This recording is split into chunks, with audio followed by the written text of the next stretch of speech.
Hello students, welcome back to our channel. तो आज हम करने वाले हैं एक्सरसाइज 9.1 क्वेश्चन नंबर 4 से स्टार्टिंग। ठीक है, इससे पिछली वीडियोस देखने के लिए आप डिस्क्रिप्शन में जाकर लिंक देख सकते हैं। इससे पहले के क्वेश्चन और एग्जाम्पल सब आपको वहां पर मिल सकते हैं। देखिए क्वेश्चन नंबर 4 में क्या कह रहे हैं। The angle of elevation of the top of the tower, यानी कि मुझे एक टावर बनाना पड़ेगा।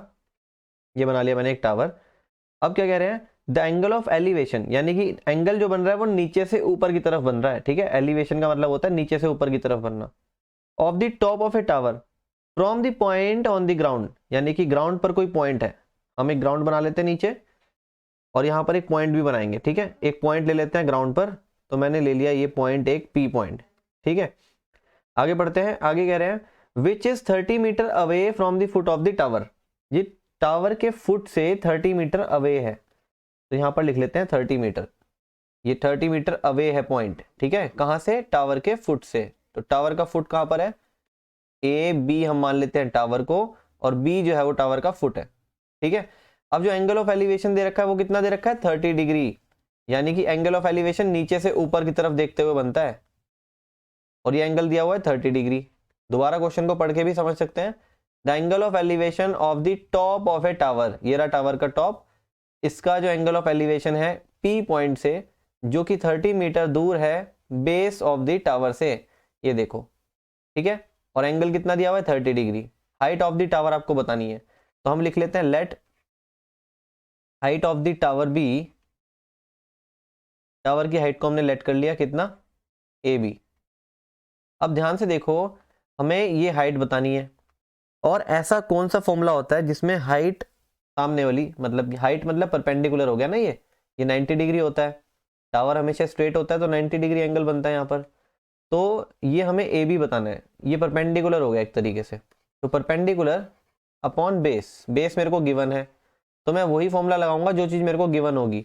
बेस मुझे गिवन है और परपेंडिकुलर मुझे निकालना है। तो पी अपॉन बी किसका फॉर्मूला होता है? टेन थीटा का। तो we know that tan theta is equals to perpendicular upon base, ऐसा लिख सकते हैं। एंड इन ट्राइंगल, कौन सा ट्राइंगल है नाम बताओ इसका? A B P. इस ट्राइंगल में मैं लिखूंगा tan 30 degree is equals to A B upon B P, यानी कि perpendicular upon base. A B कितना है हमारा? ए बी को ए बी ही लिखेंगे, ए बी नहीं पता हमें, हमें तो बी पी पता है 30। और एंगल जानते हैं हम, टेन 30 कितना होता है? 1/√3। इसकी क्रॉस मल्टीप्लाई करके हम क्या निकाल सकते हैं? ए बी की वैल्यू। तो ए बी कितना आ जाएगा? 30 अपॉन √3। देखिए अब नीचे √3 आ रहा है डिवाइड में, तो ऐसे केस में हम क्या करते हैं, इसको रेशनलाइज कर देते हैं √3 से ऊपर नीचे मल्टीप्लाई डिवाइड करके। ये √3 से मल्टीप्लाई डिवाइड करने से क्या होगा? ये बन जाएगा 30 √3 अपॉन में क्या बनेगा? √3 इंटू √3 होता है 3। क्लियर हो गया? ये कट जाएगा यहाँ पर, और ए बी कितना आ जाएगा? 10 √3 मीटर। ये आ गया हमारे हाइट ऑफ द टावर। तो आप लिख सकते हैं so height of the tower is 10 √3 metre. ये हो गया हमारा क्वेश्चन नंबर 4 कंप्लीट। तो अब हम करेंगे क्वेश्चन नंबर 5। इसमें क्या कह रहे हैं, kite is flying at a height of 60 metre above the ground. ये देखिए एक काइट है जो कितनी हाइट पर फ्लाई कर रही है? वो है 60 मीटर अबव द ग्राउंड, यानी कि मान लेते हैं ए पॉइंट जो है इस पर काइट है, और ये ग्राउंड से 60 मीटर अबव है। ठीक है, 60 मीटर अबव है। आगे पढ़ते हैं। The string attach to the kite is temporarily tied to a point on the ground. इसका मतलब क्या है? एक स्ट्रिंग है, यानी कि धागा जिससे हम काइट को उड़ाते हैं, वो अटैच किया हुआ है। ठीक है, उससे हमने काइट बांध रखी है अपनी, और ये जो स्ट्रिंग है इसको हमने ग्राउंड पर टाई कर दिया है। देखो लिखा है is temporarily tied a point on the ground, यानी कि ग्राउंड पर किसी पॉइंट से हमने इसको बांध दिया। ठीक है, इस लाइन को मैं मिला लेता हूँ, ये ग्राउंड हो गया एक तरीके से। तो यहाँ पर ए बी जो है, ये ए बी क्या हो गई? काइट कितनी हाइट पर है? ये हाइट हो गई 60 गिवन है। ठीक है, ए पॉइंट पर हमारी काइट है, और ये जो ए सी है ये हो गया स्ट्रिंग, यानी कि जिससे काइट को हमने उड़ाया है, स्ट्रिंग। ये क्या है? स्ट्रिंग है। ठीक है, क्वेश्चन में गिवन है स्ट्रिंग। अब देखो आगे पढ़ते हैं। क्वेश्चन में गिवन है स्ट्रिंग। देखो स्ट्रिंग मतलब होता है धागा। ठीक है, इस धागे से हमने काइट को उड़ाया और इस धागे को हमने सी पॉइंट पर बांध दिया। ये पॉइंट ग्राउंड पर है। The inclination of the string with the ground is 60 degree. ये जो इंक्लिनेशन एंगल है ये 60 डिग्री है ग्राउंड पर, ठीक है। आगे कह रहे हैं find the length of the string assuming that there is no slack in the string. यानी कि स्लैक मतलब होता है इस तरीके से कुछ नहीं है स्ट्रिंग में, सीधी स्ट्रिंग है बिल्कुल, ठीक है। ये देखो मैंने बिल्कुल सीधी बनाई है, AC से डिनोट करा है। हमें स्ट्रिंग की लेंथ बतानी है, तो हम कैसे लिखेंगे, let the kite is at the point, जो हमारी काइट है वो किस पॉइंट पर है, A पॉइंट पर है, ठीक है। एंड AB इज गिवन 60 मीटर और एंगल भी दे रखा है, मैं एंगल 60, ठीक है, 60 डिग्री। तो इन ट्राइंगल ABC मैं देख सकता हूँ मेरे को इन्होंने परपेंडिकुलर दे रखा है, ठीक है। एंगल 60 डिग्री के ठीक सामने जो भी आ रहा है ये परपेंडिकुलर होता है और 90 डिग्री के ठीक सामने हाइपोटेनस होता है, ठीक है। तो स्ट्रिंग हमारी हाइपोटेनस का काम कर रही है, यहाँ पर हाइपोटेनस हमें फाइंड करना है और हमें परपेंडिकुलर दिया है। तो परपेंडिकुलर और हाइपोटेनस में हमारे पास एक फॉर्मूला होता है sine theta is equals to P/H, याद होगा सभी को। तो साइन थीटा कितना है यहाँ पर 60 डिग्री, परपेंडिकुलर क्या है AB और हाइपोटेनस क्या है हमारा AC, ठीक है। अब वैल्यूज को पुट करेंगे, AB 60 गिवन है और AC हमें फाइंड करना है। क्लियर हो गया। साइन 60 की वैल्यू कितनी होती है, ये टेबल सबको आना चाहिए, ट्रिग्नोमेट्रिक टेबल। साइन 60 होता है √3/2 और ये है 60/AC। क्लियर। अब इसको क्रॉस मल्टीप्लाई करके AC हम फाइंड कर लेंगे, 60 × 2/√3। क्रॉस मल्टीप्लाई करके ये आ गया हमारा, ये होता है 120/√3 मीटर। लेकिन √3 डिनोमिनेटर में आ रहा है तो हम ऐसे नहीं छोड़ेंगे, हम इसको सॉल्व करेंगे।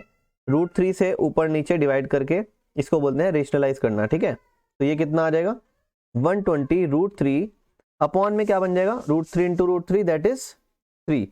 √3 × √3 को बोलते हैं 3, तो ये आ जाएगा 3। इससे कैंसिल कर लिए, ये आ जाएगा 40 √3 मीटर। तो हमारी जो स्ट्रिंग की लेंथ है वो है 40 √3 मीटर। ये हो गया हमारा क्वेश्चन नंबर 5।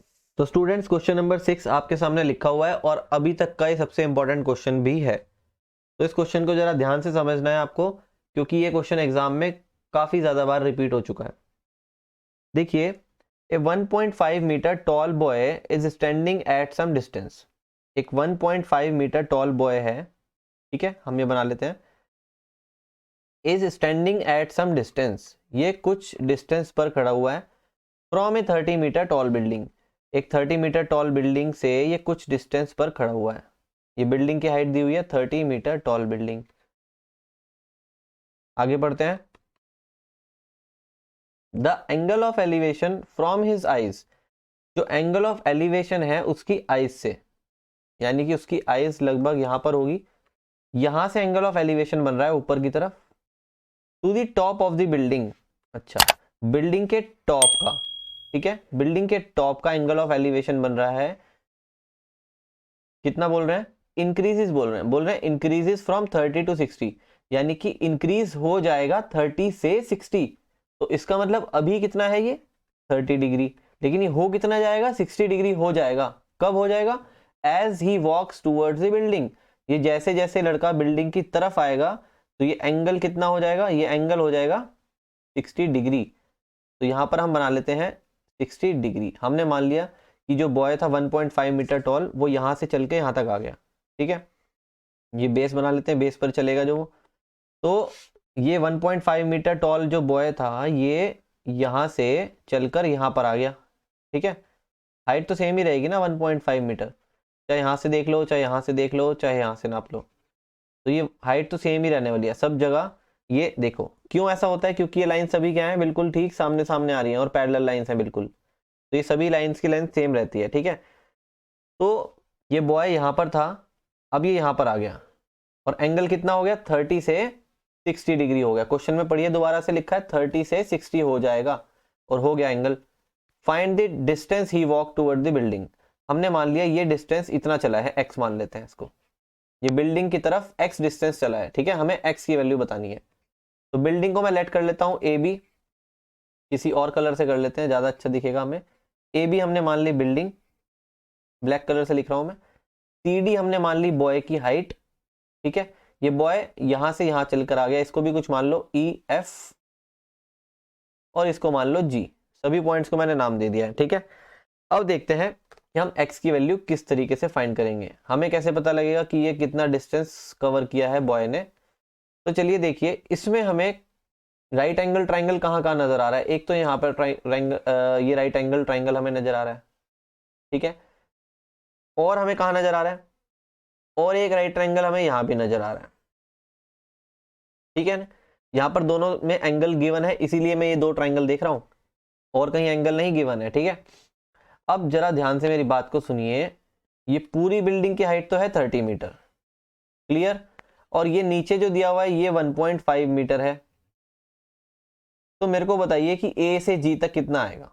आप खुद सोचिए, जब पूरा 30 है और ये नीचे वाला 1.5 है, तो ऊपर वाला कितना होगा, ए जी। चलिए मैं आपको लिख के बताता हूं। सबसे पहले हम लिखेंगे late the height of the building.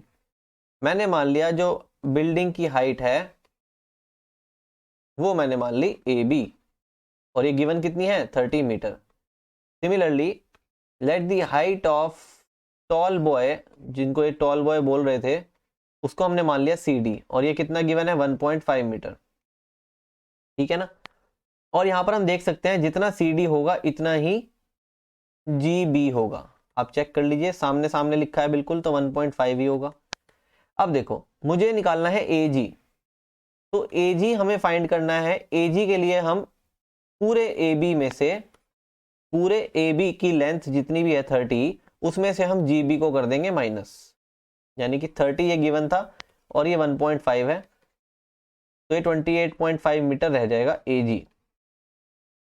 मैं क्या चीज बोल रहा हूँ 28.5, मैं बोल रहा हूँ ये वाली चीज, मैं यहाँ लिख देता हूँ, ये रह जाएगा 28.5 यहाँ से यहाँ तक, ठीक है ना। क्यों मैंने फाइंड करा ये, क्योंकि मेरे को जो राइट एंगल ट्राइंगल चाहिए हैं ऊपर वाले, उसमें ये 28.5 AG ये आएगा। कैसे आएगा देखिए, इन ट्राइंगल ए सी जी, ध्यान से देखिए ए सी जी ट्राइंगल, ये रहा ए सी जी, ये वाला ट्राइंगल की बात कर रहा हूं मैं, इस ट्राइंगल की। तो यहाँ पर tan 30 अगर फॉर्मूला लगाऊंगा तो ए जी अपॉन सी जी आएगा कि नहीं आएगा। tan 30 फॉर्मूला लगाऊंगा अगर मैं, tan 30 is equals to perpendicular यानी कि ए जी अपॉन बेस यानी कि सी जी, ठीक है। चलिए लगाते हैं फॉर्मूला। ए जी कितना है 28.5 और सी जी कितना है ये नहीं पता हमें।